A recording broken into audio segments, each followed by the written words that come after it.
Hey everyone, Kyle from Eder Hilton here, and we have a tasting coming up on February the 2nd at 6 o'clock with Born Brewing. Now this is the new name for Born Colorado Brewing. Now, let me not cast stones. You know, we've been doing a little bit of a rebranding.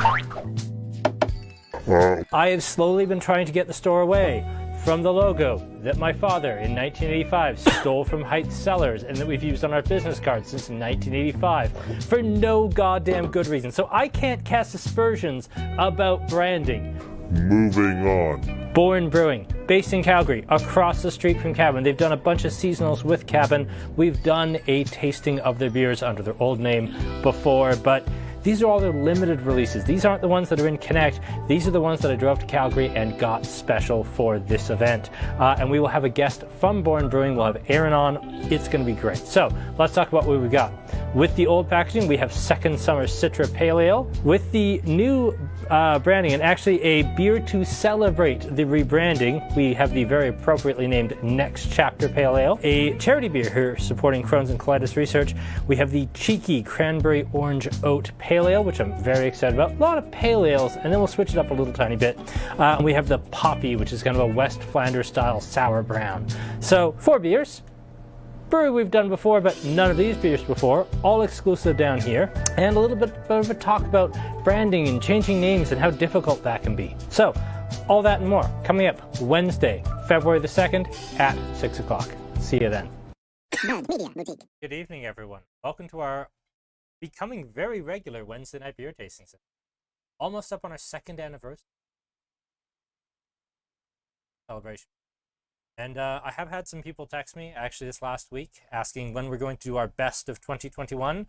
I'm waiting for one really particular beer to be brewed, so I'm not going to say what it is, because that's kind of spoilers for my best of series, but yeah, there is one thing I'm waiting for.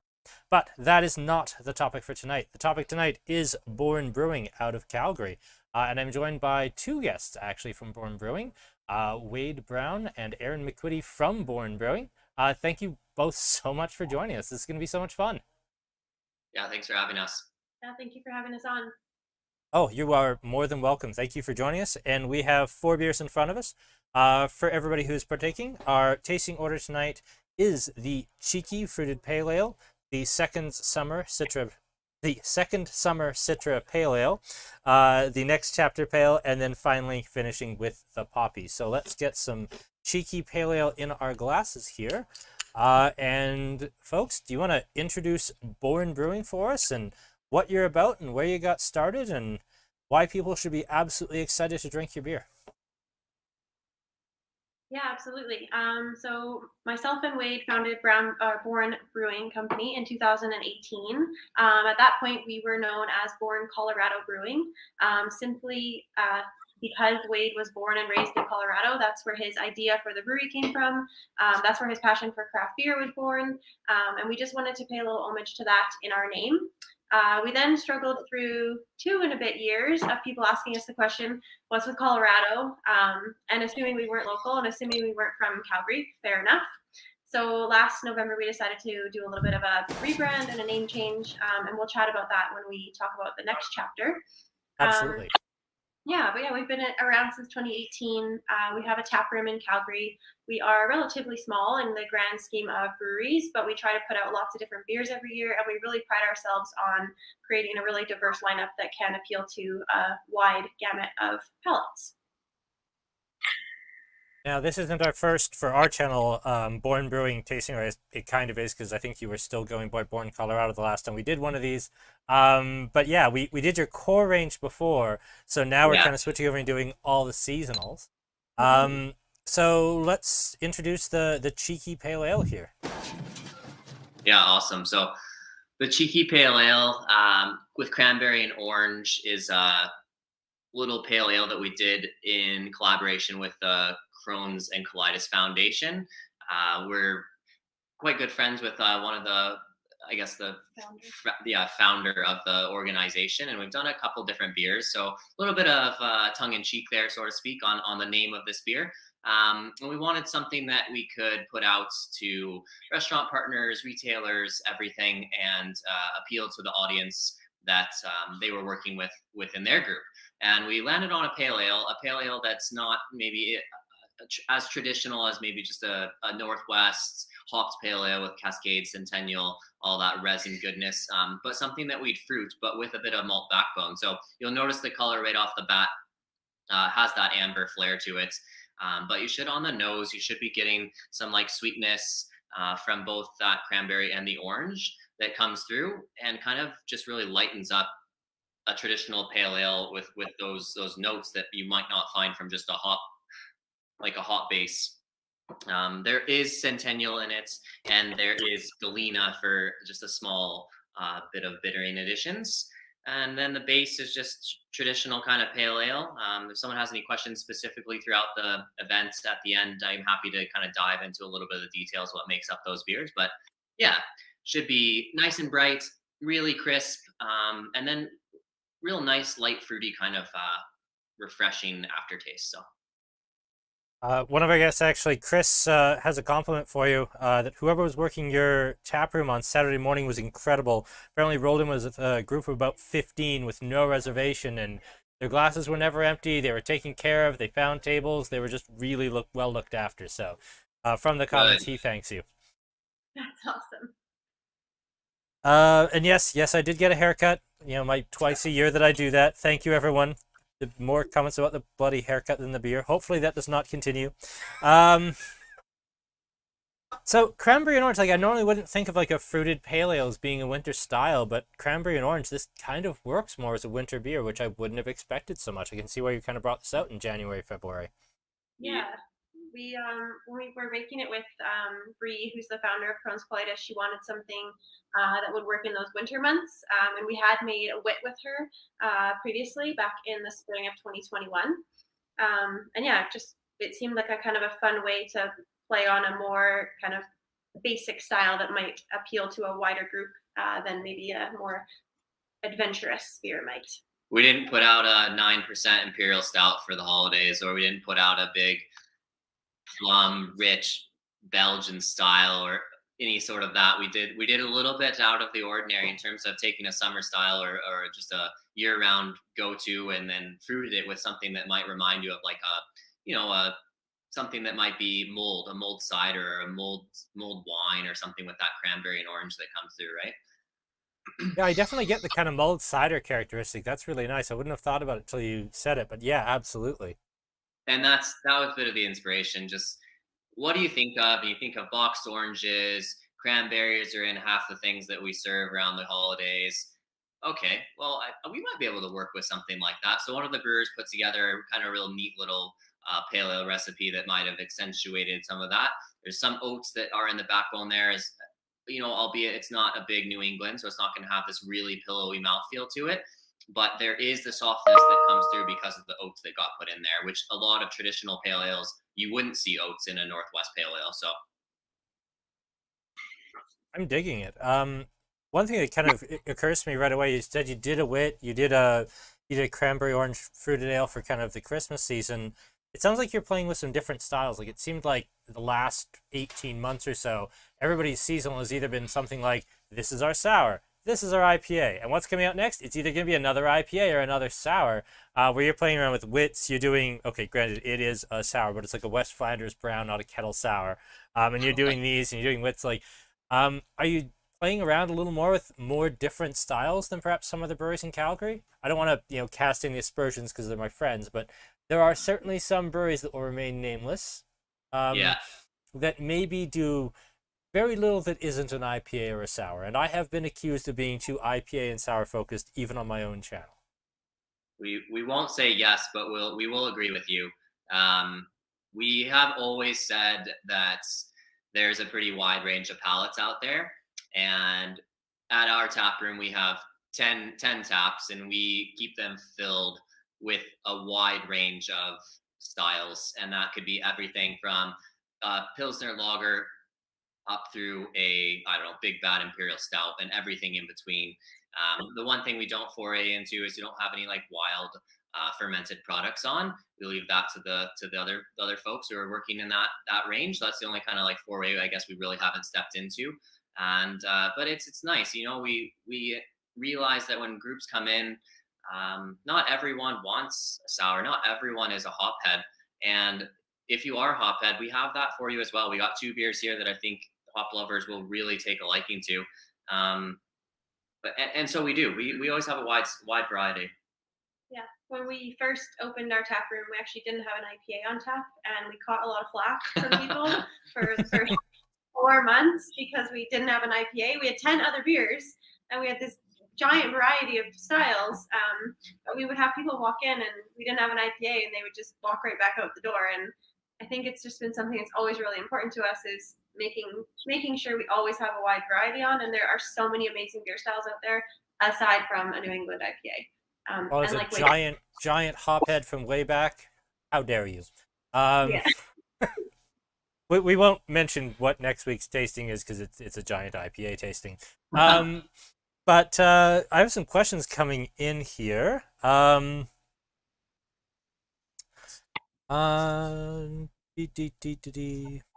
I had this queued up and then I immediately lost it. So just give me a half second here. Oh yeah, Craig asks, how do you select a hop to go with cranberry and orange? Or do you leave the bitterness so low that, or leave the hopping so it's just supposed to sink into the background? Yeah, so we used Centennial and Galena on this. Centennial is one of the backbones of some of our bittering hops that we have. I think that just made up the bittering hot addition on this beer. And then Galena was chosen by the brewer who put the recipe together. And without diving right into Galena, because I'm blanking on exactly kind of what aromatics or whatever would play from it. But what I can say is that I know it was used as a late addition in the kettle. This beer wasn't dry hopped, and it would have brought on maybe some of those citrus flavors. I think is probably where we would be going with it, just to like complement the cranberry. Cranberry has a high acidity to it, and I think what we were trying to do is just play into that like acidity, in which we would get maybe lime or lemon or any sort of like citrus based side, and kind of just add to that and just bring that cranberry even closer into the mix. So I think that's kind of what we were looking for on it. And you go through, and everyone's palate is so different on hops. You can taste something from a hop that the next person is going to not find in there, and it's just the nature of the beast. It's just what happens. I can tell you anything, you'll pick it out as well. It's a little subjective to it, but we do go through the process of even working with the manufacturers or the suppliers on what these hops are and what they're bred for, and trying to pair it with the fruit and the grain bill that's there. I know we're trying to distance ourselves from the Colorado side, but we have a question about it. Did you get your brewing start in Colorado? Like, I mean, it is, if you're gonna name a state for their brewing expertise, I know most people would know like California or Oregon or Washington, or if you're really into Cigar City, Florida. But I mean, Colorado's got some absolutely rock star breweries coming out of it. Did you get your start there? Were you drinking beer in Colorado, or did you just grow up there and move to Calgary when you were 12? So Colorado's got a big history of the brewing world, the brewing culture. For just comparison, for everyone who's listening on the call, Colorado has about 7 million people and 450 breweries just like 3 years ago. So I'm assuming it's even more now.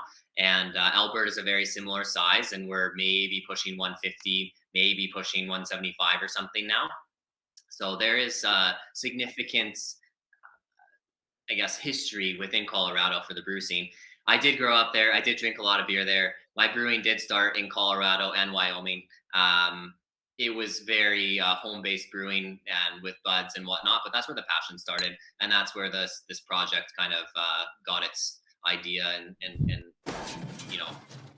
original kind of concept from, was let's do something like this one day. And then Alberta became an open playground in 2014-15 there, and that's when we took the plunge to open up Born Brewing, or Born Colorado Brewing at the time, and be a part of the scene unfolding, I guess, beneath us right now. It's a pretty crazy scene to be a part of.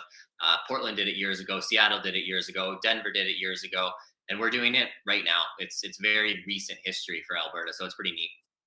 It is. Let's move into the second summer Citra Ale here for everybody at home. So we've talked a little bit about your history in Colorado. Like, you've moved to Alberta, you're looking to open a brewery. Did you apprentice at a couple of breweries here in Alberta, or did you just like, nope, I'm a home brewer, I can do it myself, let's just go. These are my recipes, and if you don't like them, piss off. Yeah, we did exactly the second option there. I love it. Yeah, I'm a engineer by degree and worked in the high voltage electrical business for the last 9 years before we started the brewery up. Erin is a teacher by trade, and so we come from two different walks of life, and now we've found a passion in the beer world. It was one of those things where my passion is beer and what it does for community and people and bringing those together, which is the passion that Erin and I share together. And I think that's what really like stymied the whole operation. But I was never, to be honest, I'm not brewing beer anymore for all the folks listening. So if you don't like something, don't blame me, blame the brewers. But if you love it, you can tell me all about it and I'll pass it on. But it's not my expertise. My expertise is operations and design and function and those types of things, which is, once we got into it, pretty scary spot to be when at the end of the day, we need to be producing beer and producing product. But we have 2 full-time brewers at our spot. I fill in when we need to, and they really make the backbone of the brew side for us. So all the credit goes to those 2. And but like, to Wade's credit, he did brew for us full time for the first 3 years, and he did develop all of our core recipes and brands, and just recently stopped brewing. So there's definitely a lot of him in these recipes and in our products. Yeah, I was going to say, like, if you spent the first 3 years brewing, like your whole brewing philosophy and the people who kind of studied under you to become your next brewing generation, like, there's still a lot of your DNA, hopefully not physically, but, spiritually in the beers. Yes, I would say so. I think there's a little modesty there, but yeah, we would not be here. I can't brew. We would not be here if it was just me. So there's lots of weight in these beers. There's a passion behind it, and we've got there, and we've been able to grow the business and do a name change, do all those fun things, because we had a good start and have a good team now. So it's pretty fun. So walk us through the second summer Citra. I am never going to be able to say that successfully. And one of our guests asked for a refresher on Queek or Creek yeast. Would you be so kind? Oh gosh, yes. I'll give you a rundown, and then Wade will jump in if I screw something up. So the second summer, this is our second year brewing the second summer Citra. We brewed it originally in 2020, and it was actually our brewer Cam at the time, who's still with us today. He was just finishing up his schooling at Olds College, and this was the first beer he made kind of start to finish with us at Born Brewing. And he actually started with us right before he went into that program and had absolutely no experience in a brewery. And we took him on, and he apprenticed under Wade, and now he's leading our brew team, which is really fun. So this was his first kind of idea to can beer. And we actually used, as you mentioned, Quebec yeast, and we actually borrowed that Quebec yeast from 88 Brewing. So it's like a little secret collab. We took some of their yeast in a brink, brought it over, used it for this brew, and then brought it back to them. And then the second time we did this, we did the same thing. So we went and borrowed that yeast again, different strain, obviously, but their house brand or their house yeast, and used it in this brew.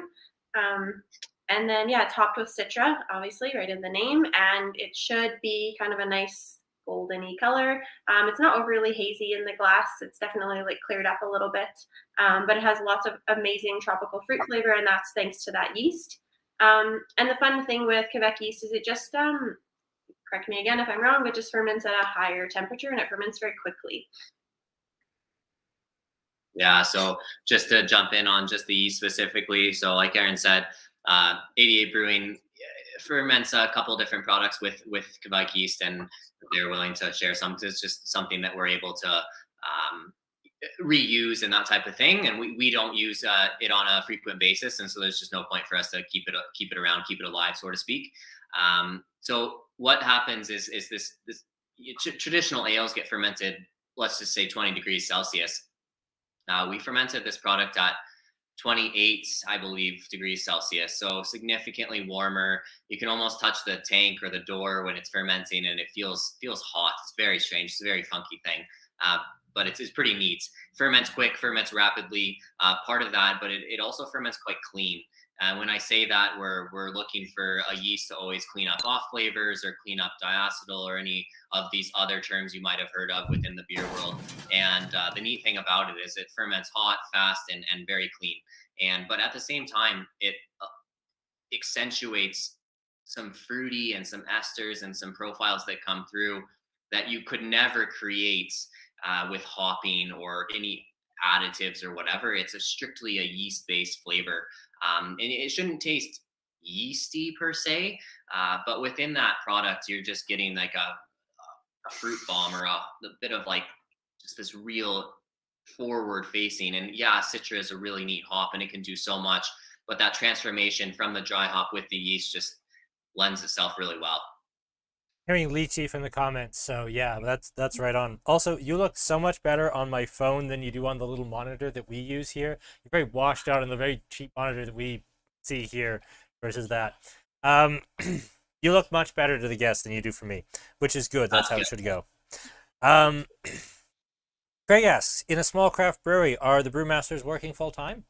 Are you folks brewing, maybe not around the clock, but 7 days a week sort of thing?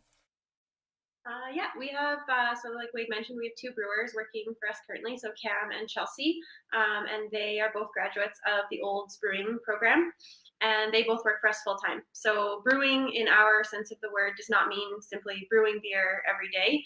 Their jobs include cellaring, packaging, and odd jobs, and a lot of cleaning. Most brewing is cleaning.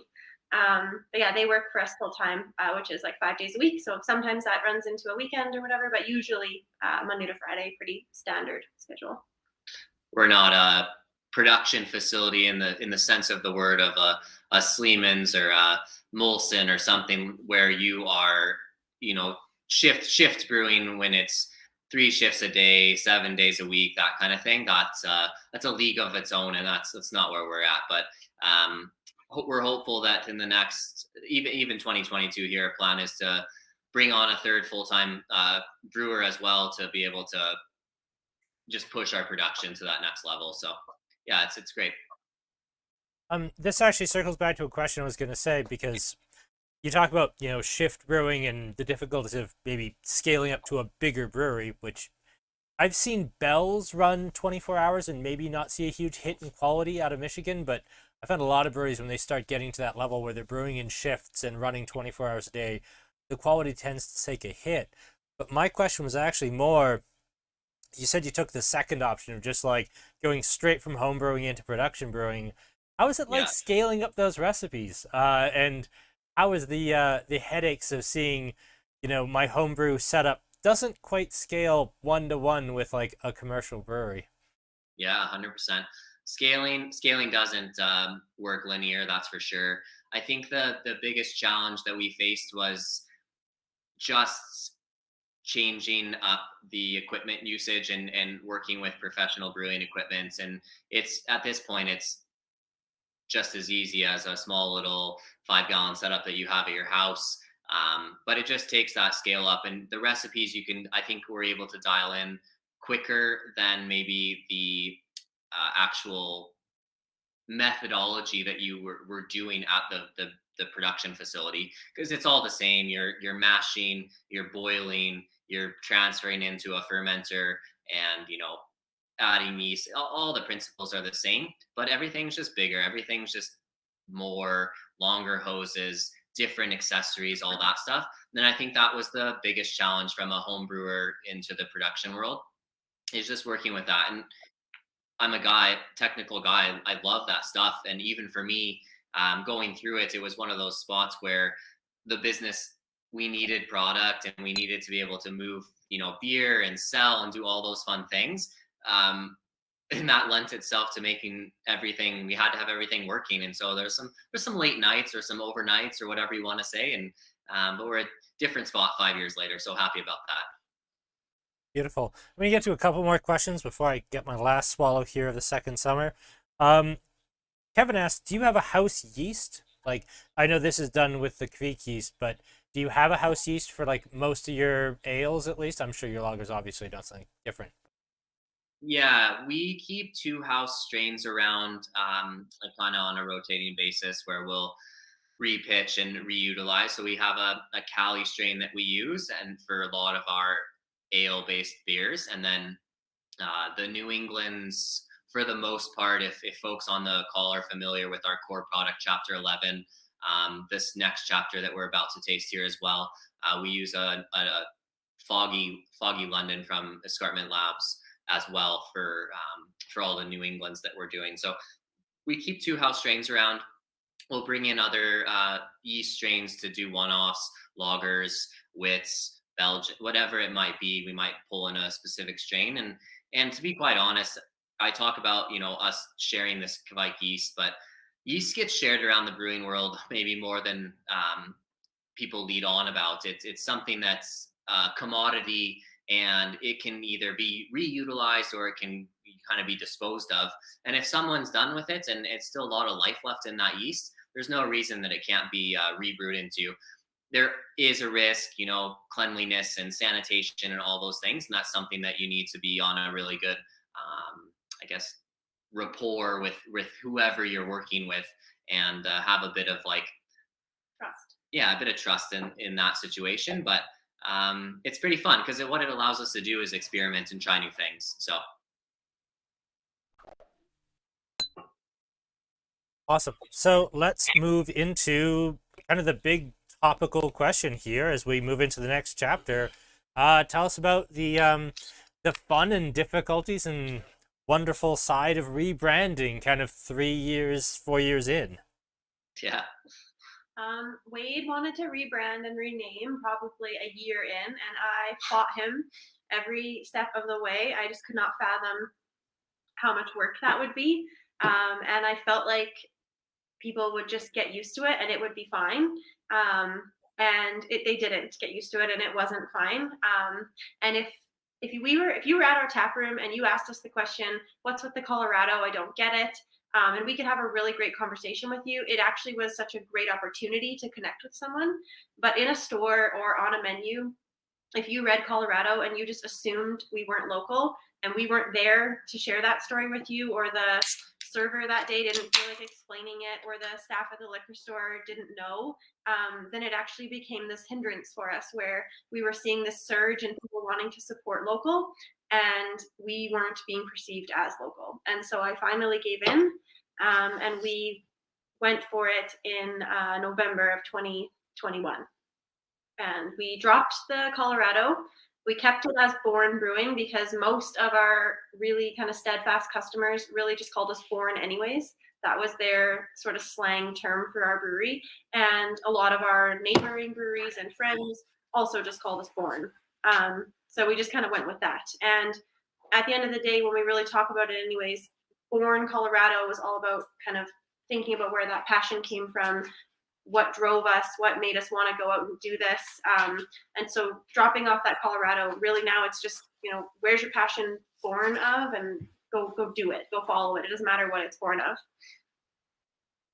Yeah. I got to ask though, with all of that, how do you rebrand everything? I mean, all of the coasters, the glassware, the stickers, the labels, the everything. It seems like an absolutely massive project. Slowly. Yeah, I get that. I think we have 3 different iterations of the logo on our cans in front of us. Some say Born Colorado with the C. Some have the new Born logo. Some just say Born Brewing with the C. I don't envy you that. We've had to work some things out with our own branding. We've had the same logo since 1985, and apparently whoever the designer my dad was that hired someone to put us a logo in the 85 stole it from a winery. So we've been slowly getting rid of that because it's really embarrassing. That's awesome. Yeah, fair enough. Slowly. There's like 2 reasons for that. A, it's really cost prohibitive to throw everything away and start over. Small business can't just get rid of everything and start from scratch. And B, it's like super wasteful, and we really, really are trying to be as sort of waste free as we can be. We're brewing is not a very environmentally friendly process. So if and when we can reuse something or make use of something differently, we will. So we're just working through all of our old stuff slowly here. And we hope that by the end of 2022, it'll be all kind of revamped. From the labels standpoint there, so the Cheeky Pale and the Second Summer, those are kind of the original small, the Cheeky Pale Ale, Erin corrected me. So Cheeky Pale Ale is the only, oh my gosh, the Second Summer. This is the only one that kind of has the old style on it. The Cheeky Pale is very reminiscent of it, but we did swap out the logo, which is the new version of our like circle logo. And the big thing we're focusing on now, though, is we are focusing on this word mark as our primary branding going forward. We wanted to separate from the old circle with the C in the middle, even though right now it does say Born Brewing with Co kind of has, we wanted to have it as a secondary logo, but we have moved. So, moving forward and looking forward, the word mark is the one that's going to be primarily used. So if, folks on the call or in the store or whatever, you should start to see a transition. I was just on a phone call here today, working on it a little bit, but I'm hopeful to have all of our labels packaged off by end of March this year. So April 1st, everything that was existing will be done, and we will start to fully transition into all of our core brands, and everything's getting a refresh right now. Everything's being reprinted, and you should start to see those on the shelves in April. So it's something to look forward to. I'm pretty excited. You guys have gone through some of the cores before, but the Amber, the Milk Stout, the Chapter 11, the Lager, the Earl's Ale, start to look for those and start to look for their new, very reminiscent look, but a refresh. So we're excited for that. I think the sticker is such a good idea. I wish I'd thought of it myself. I think that's absolutely genius. Like, how do you rebrand? Just give people stickers to rebrand themselves. I think that's absolutely fantastic. That's very clever. Yeah, so make sure you guys on the call pull that sticker off, because that's a fun one. That's a freebie. Yeah, it's pretty funny. And there's a nice little phrase. There's a nice little quip behind there that tells you a little bit more about everything. So I'm not going to pull it off on camera, Erin. Pull it off. Apparently, I need to pull it off. That's really hard, so don't feel bad if you can't do it. Well, I'm going to feel bad if I can't get it off. That's what I'm more worried about. So I bite my nails, and this is going to be really difficult. No, I can get it, Erin. See? There. Wow. Oh, that's clever. Yeah. Oh, yeah, there's actually, underneath the... Sorry, I dented the can. That made it worse. Yeah, but that's fun. But yeah, that's fun. I'm gonna put this on the label sort of tells the story. So it's got, our start in the States and then moves up to our old brand and a little story about kind of why we've made the change, and just takes everyone along that journey with us. And your sticker is now on Erin's computer case. I think actually the first sticker on this case. So. Yep. And apparently it's going on Craig's growler, so away we go. We're going to start getting kegs from you folks. By the way, we now have the growler bar going again. We have 3 IPAs, which was not the goal. We tried to do a more mixed set, but I kept getting offered cool IPA kegs, and I couldn't say no. So if you're really into IPAs, I guess I really have the ticket for you. But yes, we will, now that we're going to be coming up every 2 weeks, not only will we always have your new seasonals, I will also have kegs on the growler station a little more often, just not right away, because it's a bit silly right now how many kegs I have. Fair enough. Well, let's chat about this beer a little bit. So yes, please. I'm pretty stoked on this beer. We wanted to put something out for our first beer, our first foray into Born Brewing Company that was, I guess, just innovative, something different. I know New England IPA, that sounds like a broken record. How is it innovative? We did something that we've never done, and I think I know of one other brewery in Calgary that has also done it. But there's a lot of cool new hop products that are coming out right now. Incognito and this, and they're basically these hop extract products that it's like concentrated hop goodness. And so we used a hop extract called Spectrum Hop, and comes in 1 kg jugs, and it's literally like liquid hops. And that is what we added to this from the dry hop. And what it did, and we'd never used it, and we really had no idea how it was going to play out, but it added more aroma than I could have ever imagined for this product, and it also like amped up the flavor profile too. But the aromas were just like on a next level, next chart. And it has some really cool hops in it. Galaxy, Citra, Mosaic, and there's a small amount of oh no, excuse me. I think there's a small amount of Simcoe in here too, but it was just a small addition. Citra and Mosaic were the 2 spectrum hops that we used, and it just got this massive dose, and it came out really fun. It's very smooth. It should be silky in your mouth. The haze is still there. I'm really happy with how the haze retention has, so they continued for the last couple of months. I still think it's drinking just as fresh as when we put it out, and it's probably my favorite beer that we've done maybe ever, definitely in the last 12 months. So I hope you guys enjoy it. If you're hop people and you're New England fans, I think this will be a nice refreshing run for you. So I gotta ask, your favorite beer you've ever put out, is it one of your recipes though? This beer is, yeah, I put this one together. So it was I kind of take some of the special projects under my wing, so to speak, and I always take feedback. I'll always take kind of like, if someone's got a suggestion, I'll definitely take it under consideration. But all of our anniversary beers, so special things like this, I kind of take them under my passion and put them out. So it's a little bit for me. It's a little bit for everyone. I don't do it as much as I used to anymore, and I do enjoy putting it together. And so when I get to work on a special project like this, I really take advantage of it. Yeah, this is, I think, actually my favorite thing I've had from Born Brewing to this point. Full stop. This is really, really nice.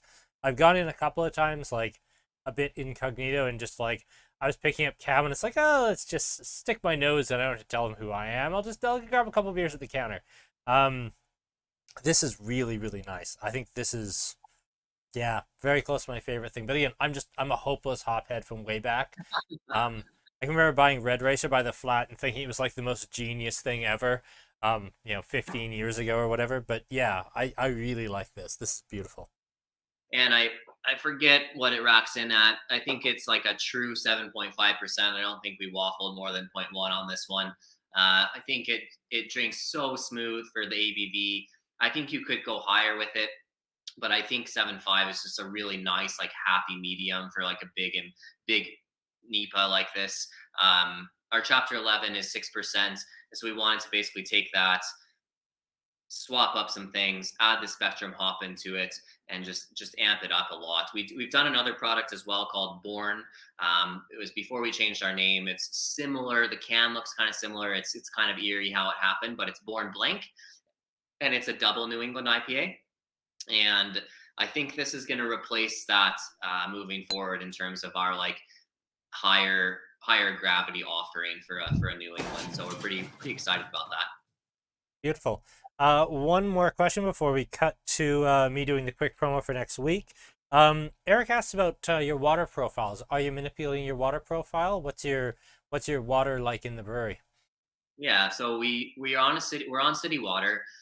Everything that comes in goes through a carbon filter, strips all the chlorine out, and then post that filtering system, we alter all of our brews with brewing salts. So if you're a home brewer or if you're familiar with it, there's multiple different kind of like additions that can get put in, and everything we do gets some additions, whether it's an ale, a lager, a New England.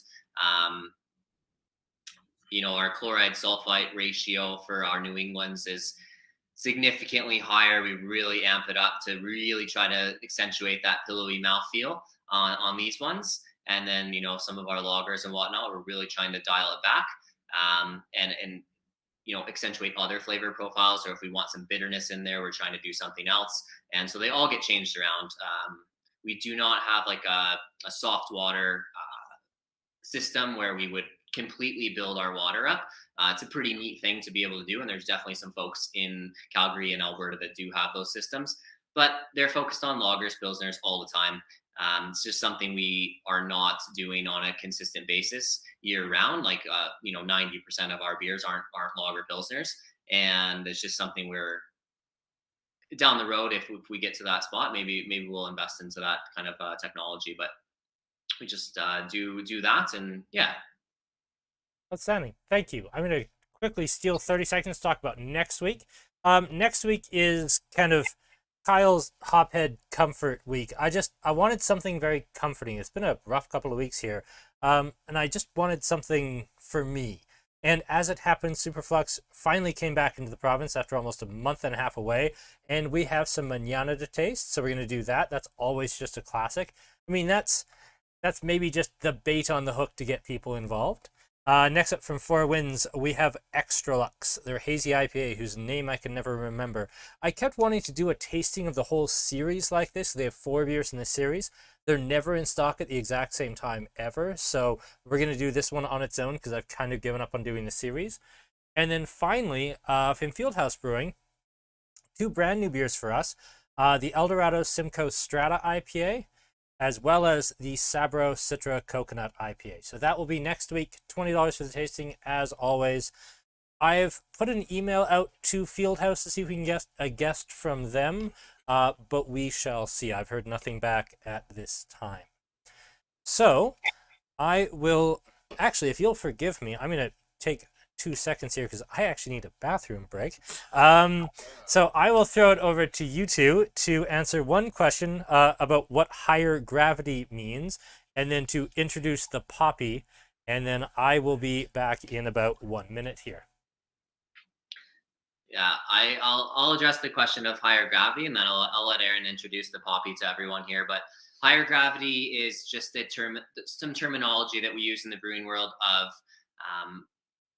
the higher content of sugar that makes up the wort that was going to be fermented. So beer before alcohol is wort, and then when it goes into the fermenter, yeast gets added. The yeast ferments said sugars and then creates the alcohol. And what happens is we use just a chart and a series of I guess numbers, and you get a certain gravity at the beginning and you get a certain gravity at the end, and that's the calculation between those two is our calculation for our alcohol produced, and that's how we get the actual ABV on the beer. Those numbers are calculated at the beginning before we even brew as targets from the grain that we utilize within the recipe, the actual extraction value. And so just think of gravity as the higher the gravity, the more potential for alcohol production, and the lower the gravity, the lower production, the possibility for alcohol production. And why I say that is sometimes, even though you have a very high starting number, you might have a higher ending number as well. And the reason for that might be a big pastry stout or a big imperial stout or a Belgian or something to that extent. And you might have some sweetness left over. And those are the residual sugars that are left within that product to add that sweetness or add that body content to the beer. So just because the number is super high doesn't mean you're always going to have a higher alcohol content, but the likelihood is yes, you will. So. All right. So All right. last Go. Sorry, I'm back. So let's jump great. to the poppy here. Perfect. Thanks everyone for indulging me, both Erins and Wade. Hey, that's okay. That's what happens when you're drinking beer. It does indeed, especially when you drink as much coffee as I do. So our last beer here today is our poppy, which is a sour brown ale with tart cherries, sweet cherries, and cinnamon. It is a beer that we actually brewed 3 years back. It was inspired by Dandy's Baltus von Tossel, which is also a brown ale with cherries. It's very different in that beer. If you did them side by side, you would kind of be able to see the nuanced differences, but on paper they sound very similar. And it's also kind of inspired by that Flanders Red. It's, again, very different than a Flanders Red, but we wanted to make a really malt-forward sour. We really didn't feel like very many breweries were making that type of sour beer. And this is what we came up with. So this year is the first year we put it in a can, and we're super happy with how it turned out. So you should kind of have a really nice amber red color, nice and dark. On the nose, you should get, hopefully, a little bit of toasted malt and that cherry backbone. And then it is quite tart, and that is thanks to that kettle souring process as well as the cherries that were added in. I actually have a question about tannin, because jumping all the way back to the cheeky pale ale, was actually after I'd finished my little glass and I was standing here talking to you, I actually could feel the little cotton socks on my teeth from tannin from the, I assume, the cranberry skins. Getting a little tiny bit of the same from the cherry skins on this. Now, most breweries work with a puree. Are you using whole fruit at all, or is it like a skins in puree? Yeah, it's a puree that gets used, so it will be a whole fruit puree. And on this one, there's the sweet cherry, so like a real dark cherry, and then a tart cherry, there's so many varieties, but tart cherries grow all around Calgary as well. You could basically pick them off the tree. It's something you would never eat. It would be repulsive, to be quite honest, if you ate a tart cherry without adding sugar to a pie, right? So it's that combination that really like bolsters this one up for us. Got a question here. Eric says he's very fond of this. You and I know this is a historical style. You want to talk a little bit about Westlanders Reds or Westlanders Browns? Is there a difference? Yeah, I'm no expert by any means. Erin is a big fan of Flanders, which is kind of where this passion came 3 years ago. Erin really wanted to recreate a style and something she enjoys. Flanders Red, it's a Flemish product, and at the end of the day, what it comes down to is every place and every region basically makes one, and it's a wild fermented product. And what I mean by that is they'll produce this wort, this beer before alcohol, and they'll lay it out in either, I'm using correct terminology here, but it's called a cool ship, and which is a big open vat, and they'll actually like bring in the wild yeast that are in the air, and it will start to ferment that way. Flanders Reds can also be done in barrels, oaked barrels, that kind of thing, and they can be fermented that style as well. They can be aged for quite some time. A commercial example that Kyle had brought up was Rhodenbach. They do a great example. They come in Magnum bottles. I don't know if Andrew Hilton has Rhodenbach in the store, but not if you're in the big bottles. We actually, I think, still have single cans of like the basic Rhodenbach though. Oh, okay, nice. Yeah, we usually bring in the Rhodenbach bottles for Christmas, but I couldn't get them this COVID shipping A21. And they're great. Like if you are curious, whoever's asking about this, and next year at Christmas time, they come in like a nice kind of gold, tan, beige, whatever you want to say, little bottle. Great shareable, and really, really interesting complex flavors. I think that'll be the biggest difference between what we sort of recreated here and a Flanders, a quality Flanders Red, is the complexity is just like so much more. And it can be a big variation of what that complex like capacity looks like.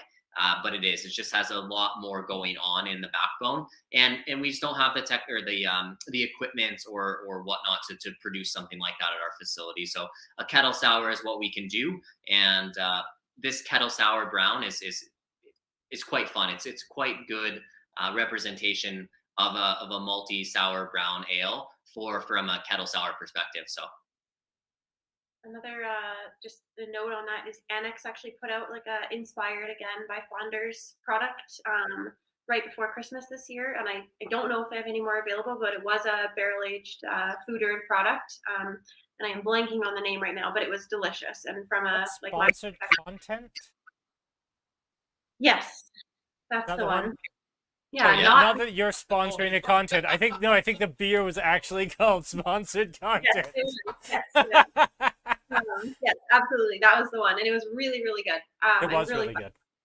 Erin's always on our feeds, and she's always talking about other breweries, and I almost have to kick her off all the time because I'm like, you can't talk about all these other breweries while we're just talking about ours. But she's like, but it's community focused, and it is community focused. But I'm just like, sponsored content. There you go, Anna. Well, you posted that Neighbor Day beer. I can't remember the number of steps, but between cabin. Hayden was actually talking about it was his steps that they're saying, well, it's probably more steps from other people, but I'm tall. Yeah. I think it was like 103 for me, and that didn't have as nice of a ring to it, so we were like, sure, we'll go with 87. Yeah. Yeah. And you really are just right across the street from cabin. You're right around the corner from Annex and Establishment. Confluence is right there. It's a weird little corner of Calgary because you have to turn around and then there's like the dealerships and the infinite number of auto shops and used car dealers. They're all in that Yes. little corner of Calgary. Um, Yes.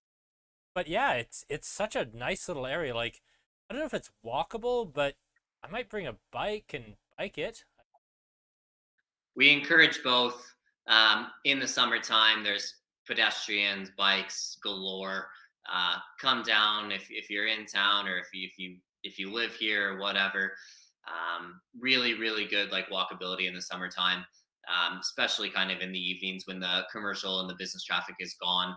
After 4 o'clock, it's pretty desolate around there in terms of the other car shops and whatnot. And so it really kind of opens up to the 20 odd producers that are kind of down in the area. So yeah, it's a good time. So we really enjoy the area and our neighbors and all the above. And yes, Eric, there are so many rabbits in that area. That is true. Yeah, that is a Um, bonus. it's crazy. So let's talk a little bit about the future here. I mean, I don't want to give away everything about your next 12 months of seasonal releases or anything. That's a big ask, and I wouldn't ask it of you. But anything you can kind of hint at, either like small picture with the next couple of releases coming up, or big picture of what direction Brown Brewing is going to go. I mean, new name, maybe some new ideas. What are you looking forward to? And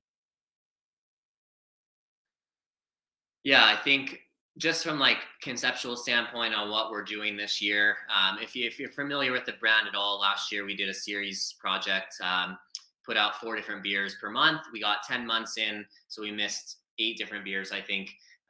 We did a dark, a lager, New England, and a sour. So those were the 4 styles that we did last year, once a month, a very small batch.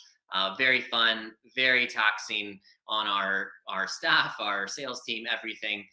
We put out 50 plus products last year, and it just in small batch form.